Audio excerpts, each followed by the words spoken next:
अगर आप एसडीएम के तौर पर जौनपुर में ही पोस्ट हो जाए यस सर। तो आप किन 3 चीज़ों को प्रायोरिटीज़ देंगे? उनकी प्रायोरिटीज़ क्या होंगी आपकी? महिला सुरक्षा इसकी मेन थीम है कि महिला आत्मनिर्भरता इसकी मेन थीम है? जैसे भी आपने कहा कि महिलाओं को अवेयर किया जाए और अवेयर करके बहुत सी प्रॉब्लम को सॉल्व किया जा सकता है। तो देख रहा हूँ ये जो करप्शन कर रहे हैं तो बहुत ही अवेयर हैं, जो फीमेल फिटिसाइड कर रहे हैं they are well educated. Eastern state में जहाँ कम एजुकेशन है वहाँ कम इन्फेंटिसाइड है। परिचय दीजिए अपना। मेरा नाम पूजा है, मैं जौनपुर शहर से बिलोंग करती हूँ जी मेरी स्कूलिंग जौनपुर के ही टीडी इंटर कॉलेज से हुई है जी। और मेरा ग्रेजुएशन और पोस्ट ग्रेजुएशन भी सेम कॉलेज के पीजी कॉलेज से हुआ है, टीडी पीजी कॉलेज से। और प्रेजेंट टाइम में मैं यूपी गवर्नमेंट सचिवालय में फाइनेंस डिपार्टमेंट में बजट सेक्शन में अपॉइंटेड हूँ as a review officer. Jaunpur के इतिहास के बारे में कुछ बताइए। सर जौनपुर का इतिहास तो बहुत प्राचीन रहा है, लेकिन जो हम लोग इसको सल्तनत काल से जोड़ के देखते हैं तो सर ये फ़िरोज़ शाह तुगलक द्वारा 1359 में स्थापित किया गया था। मोहम्मद बिन तुगलक, जिनका नाम जौना खां भी था, उनके याद में जौनपुर की स्थापना की गई थी। और जब फ़िरोज़ शाह तुगलक के एक मंत्री ख्वाजा मलिक सरवर ख्वाजा जहाँ यहाँ पर अपॉइंट हुए थे 1394 में मलिक सरवर ख्वाजा जहाँ ने जौनपुर को एक स्वतंत्र राज्य घोषित किया और मलिक उस शर्क की उपाधि धारण की और तब से जौनपुर में शर्की डायनेस्टी का शासन हुआ। मलिक सरवर ख्वाजा जहाँ ने इनके 2 दत्तक पुत्र थे, जिसमें से एक इब्राहिम शाह शर्की थे, जिन्होंने वहाँ शाही अटाला मस्जिद और शाही किला का निर्माण वैसे फ़िरोज़ शाह तुगलक ने ही शुरू कराया था, लेकिन उसे कंप्लीट इब्राहिम शाह शर्की द्वारा कराया गया है। अटाला मस्जिद में कोई ख़ास विशेषता है? सर अटाला मस्जिद तुगलक आर्ट का है सर, और उसमें अंदर अटला देवी का एक मंदिर भी है और वहाँ पे नमाज भी पढ़ी जाती है। मंदिर में पूजा नहीं होता, लेकिन वो मतलब मंदिर है, स्ट्रक्चर है। ओके। शेरशाह सूरी का बनाया हुआ कोई पुल भी है वहाँ? सर शेरशाह सूरी नहीं सर, मुनीम खान का बनाया हुआ शाही पुल है।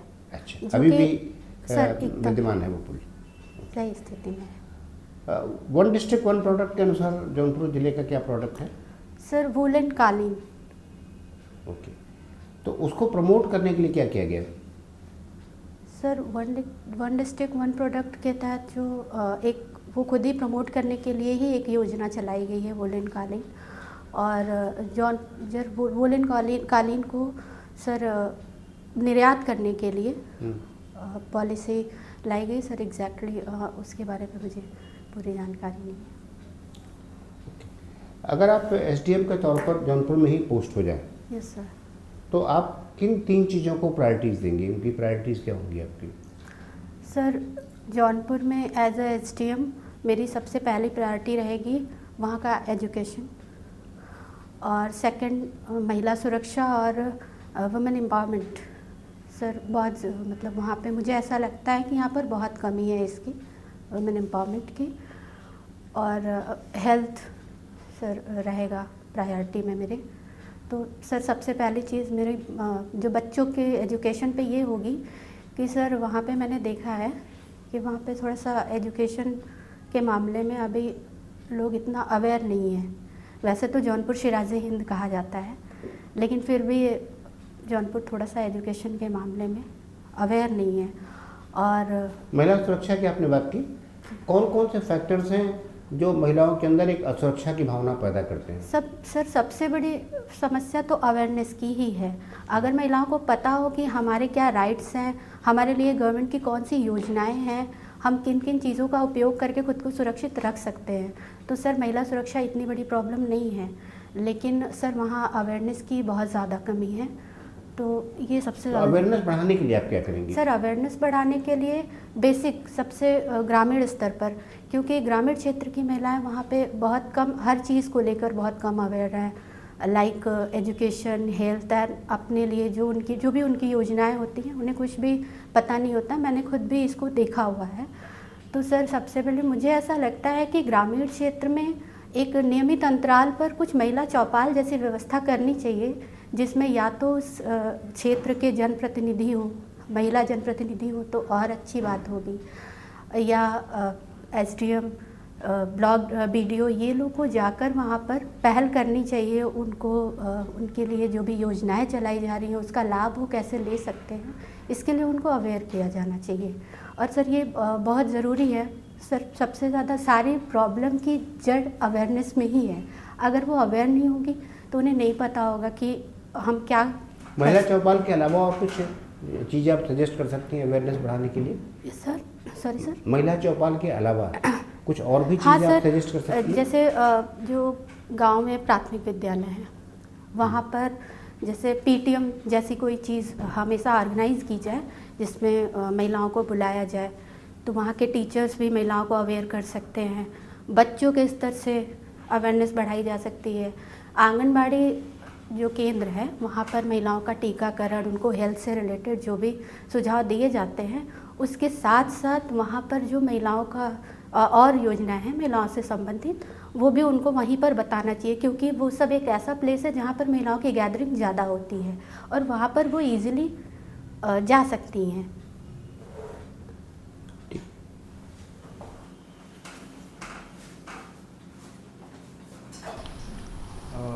अभी कुछ लीगल रिफॉर्म्स हुए हैं और 3 पुराने एक्ट्स को एबॉलिश किया है, तो क्या है वो, क्यों ज़रूरत पड़ी इसको करने की?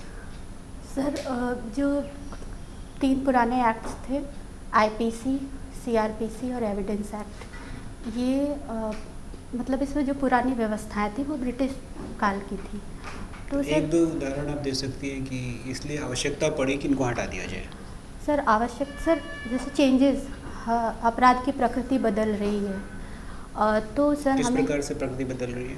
सर जैसे पहले साइबर अपराध जैसी कोई चीज़ नहीं थी, अब रही भी होगी तो बहुत तो ये आपका दृढ़ निश्चय मानना है कि अगर उस एक्ट को पूरा ना हटाया जाता तो साइबर क्राइम को हैंडल करना पॉसिबल नहीं था?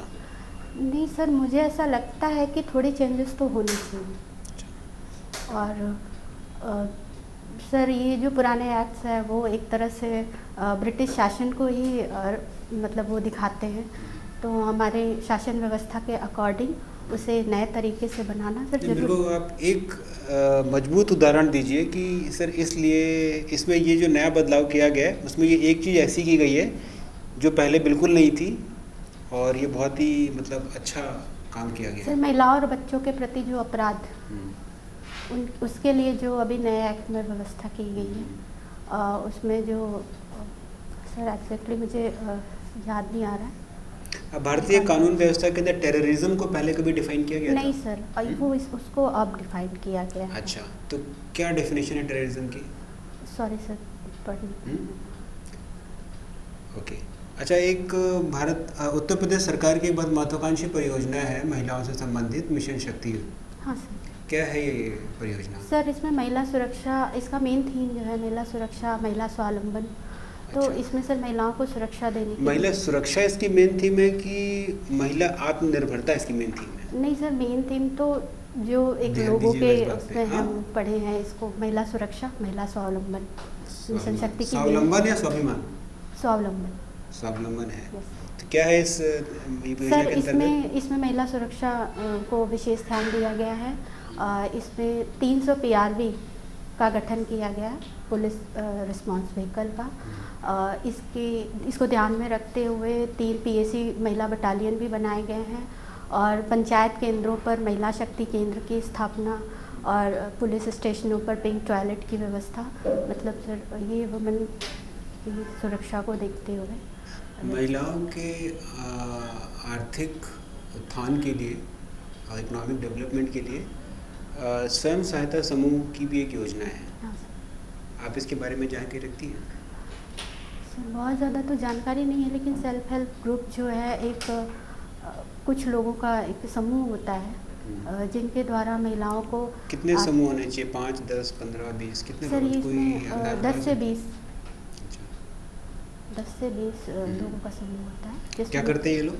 सर ये महिलाओं को मतलब पहले एक समूह में एकत्रित कर उन्हें आत्मनिर्भर बनने के लिए मतलब व्यावसायिक कौशल वगैरह उनको मौका प्रदान करते हैं। करते हैं। अभी भारत के अंदर एक बड़ा बदलाव तो नहीं कहा जा सकता, एक नई मंदिर का निर्माण हो रहा है जिसे राम जन्मभूमि टेम्पल कह रहे हैं हम सब लोग। तो ये टेम्पल में जो पैसा इन्वेस्ट हो रहा है Yes, sir. उसका कोई इकोनॉमिक एडवांटेज भी है? ऐसा लोग कह सकते हैं कि इसके बदले एक बड़ा एजुकेशन इंस्टीट्यूट या बड़ा हॉस्पिटल बना दिया होता तो समाज को इससे अधिक लाभ होता। आपकी इसको लेकर क्या विचार है? सर मुझे ऐसा लगता है कि ये जो लोगों का कहना है ठीक है, लेकिन इसमें जो पैसा इन्वेस्ट हो रहा है उससे पर्यटन को बढ़ावा मिलेगा, वहाँ के मतलब डेवलपमेंट वहाँ पे होगा। तो सर इस तरह से तो इकोनॉमिक बेनिफिट तो उससे भी मिलेगा। तो इसके अंदर होने वाले खर्च को आप कैपिटल एक्सपेंडिचर का पार्ट मानती हैं? सर आई थिंक इसमें जो खर्च हो रहा है वो ट्रस्ट का ही पैसा है, ये डोनेशन का पैसा है, तो इसमें ऐसा गवर्नमेंट का कुछ इतना खर्च नहीं हो रहा है जिसको हम इससे जोड़ के देख सके कि गवर्नमेंट इसको कहीं और लगाती तो हमें लाभ होता। सर ये मेरा मानना है। ठीक है, ओके सर। आप ऐसे जनरल व्यू देखा जाए तो उत्तर प्रदेश की कानून व्यवस्था पिछले कुछ समय में ठीक हुई है? यस किस आधार पर आप कह रही हैं? सर हर डायमेंशन में ठीक हुई है। पहले तो महिलाओं की सुरक्षा को लेकर इतना ध्यान दिया जा रहा है, और दूसरे जो हमारी वर्तमान सरकार ये अपराधियों के प्रति जो ज़ीरो टॉलरेंस की नीति अपनाई है, तो इससे काफ़ी कुछ सुधार हुआ है। सेक्स रेशियो जो है पंजाब और हरियाणा में सबसे कम क्यों है? इसके क्या कारण है? सर गर्ल चाइल्ड वो कन्या भ्रूण हत्या। कन्या भ्रूण हत्या मेन कारण है। अच्छा, सेक्स रेशियो और किन कारणों से कम हो सकता है अगर हम फीमेल इन्फेंटिसाइड हटा सर दें? एक तो सेक्स मतलब फीमेल इन्फेंटिसाइड को अगर हम खत्म उसको फैक्टर हटा दें, और किन कारणों से कम हो सकता है किसी इलाके में? चल ठीक है। महिला कल्याण और महिला सशक्तिकरण में क्या अंतर है?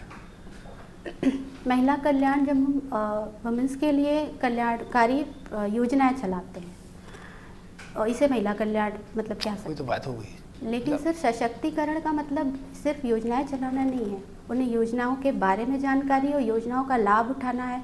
सर सिर्फ योजनाएं ही महिलाओं को सशक्त नहीं बना सकती, उनके सशक्तिकरण के लिए सर पहले भी मैंने बताया सर जागरूकता ज़रूरी है। तो वुमेन एम्पावरमेंट के लिए सिर्फ कल्याणकारी योजनाएं ज़रूरी नहीं है, उनको मेन स्ट्रीम में लाकर लीडरशिप की भूमिका में लाना, उनको आत्मनिर्भर बनाना, ये ज़रूरी है। महिला सुरक्षा से जुड़ी कौन कौन सी योजनाएं हैं भारत सरकार की या यूपी सरकार की? सर भारत सरकार की योजना बेटी बचाओ बेटी पढ़ाओ, और सर यूपी गवर्नमेंट की मिशन शक्ति। बेटी बचाओ बेटी पढ़ाओ या बेटी पढ़ाओ बेटी बचाओ, दोनों बातें सही हैं सर क्या? बेटी बचाओ बेटी। नहीं, मेरी बात सही है। Beti Bachao Beti Padhao, yes sir. बेटी पढ़ाओ बेटी बचाओ, ये सर दोनों बातें सही हैं? सर दोनों बातें सही हैं। सही है। क्या पिछड़ी जातियों की जनगणना जैसे बिहार में कराई है यूपी में भी होनी चाहिए या केंद्र सरकार के स्तर पर होनी चाहिए? फायदे हैं इसके ज़्यादा? सर इसके बारे में अभी मैं जानकारी इतना नहीं अवेयर है। नहीं हूँ कि इसका क्या इम्पैक्ट होगा। नहीं नहीं, ये तो सबसे बर्निंग इश्यू है इस समय तो, पिछड़ी जातियों की जनगणना। यस सर, बट ये इश्यू विवादास्पद है इसलिए नहीं बोल रही हैं आप, या आपको जानकारी नहीं है? नहीं सर, एग्जैक्टली मुझे जानकारी नहीं है, मतलब सुनने में तो है, बट अब इसके पीछे क्या है, क्यों कराया जाना चाहिए, क्यों नहीं कराया जाना चाहिए, अभी इसमें मैं क्लियर नहीं हूँ, इसलिए नहीं बोल रही। अच्छा, ये जैसे रिजर्वेशन जो है हमेशा के लिए होना चाहिए या इसकी कोई टाइम लिमिट होनी चाहिए? नहीं सर, रिजर्वेशन जो पॉलिसी है वो चलती रहे, लेकिन जिन्हें रिजर्वेशन मिल रहा है उनका एक क्राइटेरिया होना चाहिए, जैसे क्रीमी लेयर का ये है। अगर तो आप एससी में भी क्रीम लेयर होना चाहिए? एससी में तो क्रीम लेयर नहीं है ना, एसटी में क्रीम सर लेयर मुझे है। लगता है कि सब रिजर्वेशन एक टाइम तक ही सबको मिलना चाहिए सर। अगर कोई रिजर्वेशन पाकर अच्छी पोस्ट पर पहुंच जा रहा है और अपनी फैमिली को एक अपलिफ्ट कर सकता है, तो मुझे नहीं लगता तो है रिजर्वेशन कि किस लिए दिया गया था? आर्थिक न्याय के लिए कि सामाजिक न्याय के सर लिए? आर्थिक और सामाजिक दोनों न्याय के लिए। दोनों न्याय के लिए दिया गया था। Yes. ठीक। हाँ, अभी जो करप्शन ये बढ़ रहा है तो आपको क्या लगता है ये नीड बेस्ड है या ग्रीड बेस्ड, लालच पे आधारित है, आवश्यकता पे आधारित है? Sir I think need based है। यस, नीड बेस्ड है। तो जितने भी ऑफिसर के यहाँ अभी रेट पड़ी है, कई कई मशीनें लगानी पड़ रही हैं, कई कई दिन तक काम चल रहा है, तो इतनी आवश्यकता है उन्हें पैसे की? सर आवश्यकता तो नहीं है, लेकिन वो उनकी क्या रिक्वायरमेंट रही होगी इसके पीछे। सर इन सब के पीछे मेन जो कारण है वो एथिकल वैल्यू है। अगर हमारे एथिकल वैल्यू अच्छे होंगे तो हमारी आवश्यकताएं भी सीमित ही होंगी। हमें लगेगा कि हमें जो मिल रहा है हम संतुष्ट हैं, हम अपना कार्य करें। लेकिन हमारे एथिकल वैल्यूज़, जैसे भी आपने कहा कि महिलाओं को अवेयर किया जाए और अवेयर करके बहुत सी प्रॉब्लम को सॉल्व किया जा सकता है। यस मैं देख रहा हूँ ये जो करप्शन कर रहे हैं तो बहुत ही अवेयर हैं, जो फीमेल फिटिसाइड कर रहे हैं they are well educated. Eastern state में जहाँ कम एजुकेशन है वहाँ कम इन्फेंटिसाइड है, डाउरी वो ले रहे हैं जो ज़्यादा एजुकेटेड हैं। तो अवेयरनेस में क्या प्रॉब्लम है, कैसे अवेयर किया जाए कि सर ये वैल्यूज़ की प्रॉब्लम है। वैल्यूज़ के प्रॉब्लम, तो वैल्यूज़ कैसे हम डेवलप कर सकते हैं? सर अभी जैसे हम लोगों के लिए एक पाठ्यक्रम बना दिया गया है वैल्यूज़ का, मुझे लगता है कि ये सबके लिए ज़रूरी है। कौन सा पाठ्यक्रम बनाया गया आपके लिए? सर हम एग्ज़ाम देते हैं एथिक्स का पूरा एक उसमें कुछ बुनियादी मूल्यों की बात की गई है लोक सेवकों के लिए, कौन कौन से हैं? सर सत्यनिष्ठा, ईमानदारी और इनमें से एक है वैल्यू वस्तुनिष्ठता, ऑब्जेक्टिविटी। क्या होती है वस्तुनिष्ठता? सर तथ्यों पर कार्य करना, मतलब तथ्यों से सही चीज़ जो है उसे प्रस्तुत करना, उससे विचलित ना होना। अच्छा, ये बहुत सारे लीगल प्रोविजंस तो हैं, पुलिस भी है, जजेस भी हैं, लेकिन फिर भी महिलाओं के खिलाफ अपराध बढ़ रहे हैं। अभी रिसेंट में बांदा की एक सिविल जज ने अपने ही डिस्ट्रिक्ट जज के खिलाफ आरोप लगाया और उसने कहा मुझे न्याय नहीं मिला, हाई कोर्ट से भी, उसने सुप्रीम कोर्ट के चीफ जस्टिस को लेटर लिख करके समान पर मरने की बात कही है। आपको क्या लगता है कि क्या हमारी न्याय व्यवस्था न्याय दे पा रही है, उसमें क्या रिफॉर्म करना सर चाहिए? न्याय, हमारी न्याय व्यवस्था सर न्याय तो दे रही है, लेकिन थोड़ा सा लेट, ये मतलब इस महिला जज को न्याय क्यों नहीं मिल रहा है? Yes sir. इस महिला जज को न्याय क्यों नहीं मिल रहा है? सर मुझे ये पूरा मैटर नहीं पता है। ओके, आपके अनुसार ऐसे कौन से उपाय किए जाने चाहिए जिससे महिलाएं ज़्यादा सुरक्षित महसूस करें? क्योंकि कानून तो है तभी अपराध बढ़ रहे हैं, तो कुछ नवाचारी उपाय बताने हैं, सम इनोवेटिव मेजर्स। सर अभी तक गवर्नमेंट ने जितने उपाय किए, आई थिंक उपाय तो सही है, लेकिन इम्प्लीमेंटेशन उसका अच्छे से होना चाहिए। जैसे ये कौन से उपाय यौन किए हैं? शोषण महिलाओं के खिलाफ अपराध तो बढ़ रहे हैं, एनसीआरबी की वेबसाइट तो कुछ और कह रही है, यस सर। है ना? पुलिस एफआईआर नहीं लिख रही है, 2-2 3-3 दिन तक मेडिकल एग्जामिनेशन नहीं हो पाता है ना? तो फिर कैसे, कौन से उपाय कर रही है पुलिस? खुद ही मंत्रियों के अंदर काम करे। चलिए आप मुझे बताइए, पुलिस को रिफॉर्म करने के लिए कौन से उपाय करने चाहिए? मोस्ट इम्पोर्टेंट 3 उपाय बताइए। सर पुलिस रिफॉर्म करनी, कैसे पुलिस को हम और बेटर करें? जैसे सिंगापुर या इंग्लैंड में पुलिस काम करती है, हमारी भी पुलिस कार्य कर सके स्वतंत्रता से। सर आई थिंक उनको टाइम पर प्रशिक्षण दिया जाए, और दूसरी ये चीज़ कि जनता और पुलिस का जो जुड़ाव है, एक जनता के मन में ये रहता है, मतलब वो लोग जाना भी नहीं चाहते हैं पुलिस के सामने। तो सर ये जनता और पुलिस का जुड़ाव जो है उसको थोड़ा सा बढ़ाना होगा। कैसे कर सकते हैं? हाँ सर, कैसे कर सकते हैं? क्या चेंजेस करें, रिफॉर्म क्या करें? सॉरी सर अभी नहीं बता पा रही। Thank you.